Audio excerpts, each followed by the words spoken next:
जी, अस्सलाम वालेकुम अज़ीज़ तलबा। उम्मीद करता हूँ अज़ीज़ तलबा कि आप सब लोग खैरियत से होंगे। मैं खैरियत से हूँ, अल्लाह की ज़ात से आपकी खैरियत के लिए दुआगो हूँ। अज़ीज़ तलबा, आज की मेरी वीडियो का ताल्लुक बीएस स्टूडेंट्स के साथ है। जो बीएस के स्टूडेंट अभी नए-नए दाखिल हुए हैं, मैं उनसे भी आज मुखातिब हूँ। जो बीएस के स्टूडेंट्स ऑलरेडी पढ़ रहे हैं और दूसरे, तीसरे या चौथे या लास्ट सेमेस्टर में हैं, मैं उनसे भी आज मुखातिब हूँ कि मेरी चंद एक टिप्स और चंद एक ट्रिक्स जो है वो फॉलो करें। तो इंशाल्लाह ताला उनको अपनी बीएस की ये जो उन्होंने अपना जर्नी शुरू किया है, ये सफ़र जो शुरू किया है, इंशाल्लाह इसमें ज़बरदस्त कामयाबी मिलेगी। और मैं ऑलरेडी देख रहा हूँ कि हमारे जो बीएस के स्टूडेंट्स हैं, वो इन बातों को इग्नोर कर रहे हैं और जो नए आने वाले हैं, उनको गाइड करने वाला कोई नहीं होता।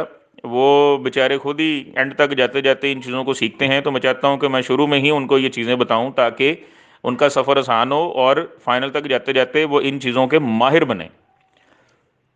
वीडियो में आगे जाने से पहले मैं चाहूँगा कि आप मेरे चैनल बुखारी इंग्लिश चैनल 786 को सब्सक्राइब करें और साथ में जो घंटी का निशान आता है उसको दबाएं और ऑल की ऑप्शन को प्रेस करें ताकि मेरी सारी वीडियोस आपको मिलती रहें। लेकिन मैं ये बात इसलिए हमेशा करता हूँ ताकि आपको मेरी सारी वीडियोस मिलती रहें, उनकी नॉलेज मिलती रहे, इसलिए नहीं कि मेरे सब्सक्राइबर बढ़ते रहें। वो तो अल्लाह ताला की ज़ात ने जो तौफीक देनी होती है, उतने ही उतना ही काम होता है, उतना ही नसीब से मिलता है। जी जनाब, अब मैं एक-एक करके आपको वो उन तमाम पॉइंट्स के बारे में बताऊँगा जो बीएस प्रोग्राम में आने के बाद आपको ज़रूर मद्देनज़र रखने चाहिए। उसमें सबसे पहला पॉइंट आता है वैरायटी। तो डियर स्टूडेंट्स, अब वो वक़्त गया कि आपको एक आध गाइड, कोई एक आध खुलासा पढ़ लेते थे और इम्तिहान में जाकर सवालों के 3 से 5 लाइनों का जवाब लिख कर आ जाते थे। अब वो वक़्त गुज़र चुका है। अब आप मैच्योर हो रहे हैं, अब आपने बड़ा सीरियस प्रोग्राम अपने ज़िम्मे लिया है, बीएस प्रोग्राम।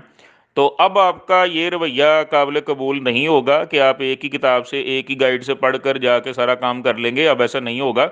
आपको अपने काम में वैरायटी पैदा करनी होगी, आपको अपने काम में जिद्दत लानी होगी और ये काम करने के लिए आपको एक से ज़्यादा बुक्स को पढ़ना पड़ेगा, आपको नेट से सर्च करना पड़ेगा।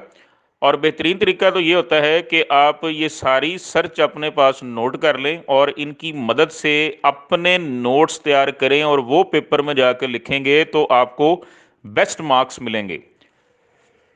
लेकिन अगर कोई इतनी ज़्यादा कोशिश नहीं कर सकता, अगर कोई इतना ज़्यादा काम नहीं कर सकता, वैसे तो ज़ाहिर है जब इतना अच्छा आंसर आप पेपर के अंदर लिखेंगे, एग्जामिनर के सामने एक नई चीज़ आएगी, क्योंकि मेजॉरिटी वाले बच्चे तो यही करते हैं, जो मेजॉरिटी है कि वो बुक से ही पढ़ के जाके लिख लेते हैं, एक ही किताब से जाके लिख लेते हैं और एग्जामिनर के सामने ज़ाहिर है एक तरह के जब जवाब आएंगे तो वो किस किस को एंटरटेन करेगा, उसका चेक करने का जज्बा ही सर्द हो जाता है। लेकिन जब आपके काम में उसको जिद्दत नज़र आएगी कि नहीं भी इसने 2-3 बुक्स से कंसल्ट किया है, खुद चीज़ें लिखी हैं, तो यकीनन वो आपको अच्छे नंबरों से नवाजेगा। तो मेरी सबसे पहले तो आपको हदायत ये है कि लकीर के फ़कीर बनना बंद करें, किसी एक किताब के पीछे ना पड़े रहें, अपने काम में वैरायटी पैदा करें, 2-3 किताबें कंसल्ट करें और नेट से भी सर्च करें। इसके अलावा जनाब, मेरी दूसरी जो आपको हदायत है और ये भी इंशाल्लाह ताला तमाम बीएस स्टूडेंट्स के बड़े काम आएगी, वो ये है कि आप अपने अंदर क्रिटिकल एटीट्यूड पैदा करें। आप अपनी किताबों को हरफ़ आखिर ना समझ लें और यही समझ लें कि जी बस यही इस सवाल का जवाब हो सकता है, इसके अलावा तो कोई नहीं हो सकता। अपने अंदर ना थोड़ा क्रिटिकल एटीट्यूड पैदा करें, तनकीदी रवैया पैदा करें और उस सवाल के तमाम पहलुओं का जायज़ा लेते हुए आप अगर कोई नई बात कर सकते हैं तो वो ज़रूर किया करें। इससे लिटरेचर में इजाफ़ा होता है, इससे आपका नए-नए आइडियाज़ आपके सामने आते हैं। मिसाल के तौर पर मैं बर्ट्रैंड रसल की किताब कॉन्क्वेस्ट ऑफ हैप्पीनेस की वीडियोस बनाकर अपने चैनल पर दे चुका हूँ, जिसमें वो खुशी और नाखुशी की वजूहात बताता है। खुशी की एक बहुत बड़ी वजह वो बताता है जी फैमिली है।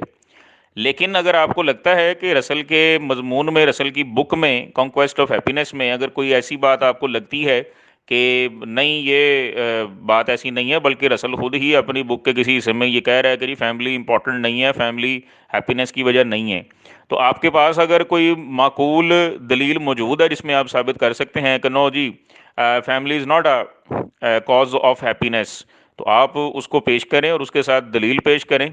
अगर आपकी दलील वैलिड है तो आपकी ये बात में मानी जाएगी, और यही लिटरेचर की खूबी है, यही लिटरेचर का हुस्न है कि आप इसके अंदर कोई भी फेसेट, कोई भी पहलू पेश कर सकते हैं, सिर्फ आपके पास प्रॉपर वैलिड आर्गुमेंट, एविडेंस मौजूद हो। तो दूसरी बात जो मैंने आपको बताई कि अपने अंदर क्रिटिकल एटीट्यूड पैदा करें, तनकीदी रवैया पैदा करें। ज़रूरी नहीं है कि जो कुछ किताबों में लिखा है आपने उसी को फॉलो करना है, आप कोई डिफरेंट पहलू पेश कर सकते हैं तो एविडेंस के साथ पेश ज़रूर करें, आपकी बात मानी जाएगी। जी, तीसरी मेरी जो बात है वो ये है, डियर स्टूडेंट्स, के अपने एक्सप्रेशन को बेहतर बनाएं।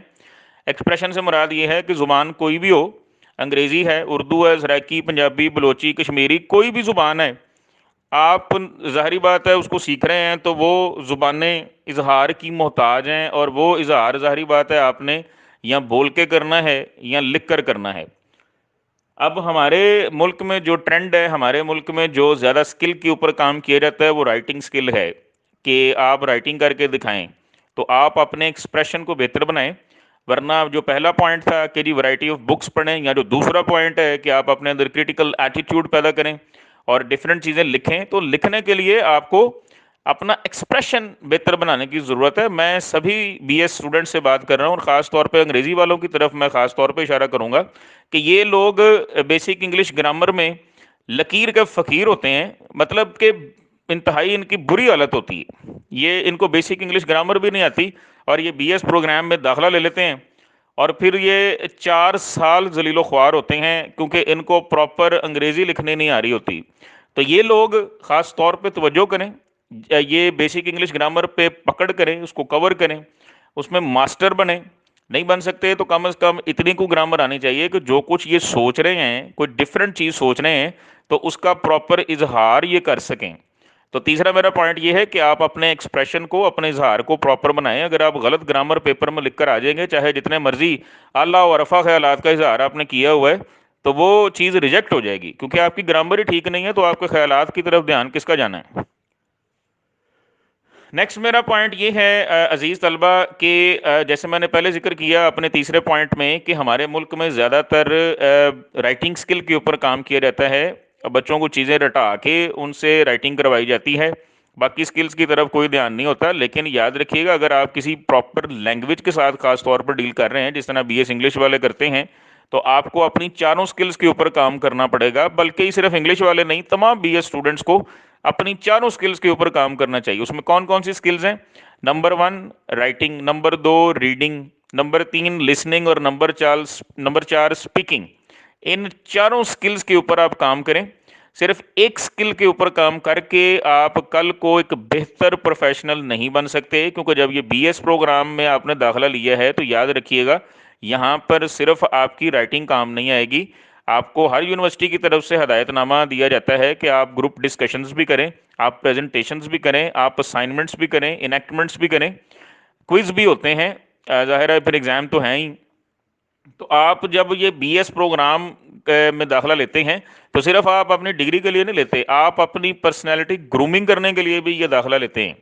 तो ये प्रोग्राम सिर्फ आपकी डिग्री पर काम ना करे, आपकी पर्सनैलिटी पर भी काम करे। डिग्री तो फिर हर बच्चे को मिल ही जानी है। तो नेक्स्ट जो मेरा पॉइंट है वो यही है कि आप इस प्रोग्राम के ज़रिए से प्रेजेंटेशंस में हिस्सा लें, नेकमेंट्स करें, क्विज करें, अपनी इन स्किल्स के ऊपर भी काम करें, क्योंकि हर एक जॉब इंटरव्यू में आपसे प्रेजेंटेशंस ली जाती हैं, आपका पर्सनालिटी टेस्ट होता है, इमोशनल इंटेलिजेंस टेस्ट होता है, आपका वाइवा वगैरह होता है, जिसमें आपकी ओवरऑल पर्सनैलिटी को जज किया जाता है। आप सिर्फ रिटर्न पास करके आगे कामयाब नहीं हो सकते, आपको इंटरव्यू के अंदर भी अपनी प्रेजेंटेशन स्किल्स और इन सारी चीज़ों को पेश करना पड़ता है। तो लिहाजा इन स्किल्स के ऊपर भरपूर काम कीजिए। इसके अलावा प्यारे दोस्तों, मेरी आप सबसे आखिर में गुजारिश ये है कि आप अपने दिमाग को ना थोड़ा वसी करें, थोड़ा खुला करें, और सिर्फ अपने सिलेबस में मौजूद चीज़ों को मत पढ़िएगा।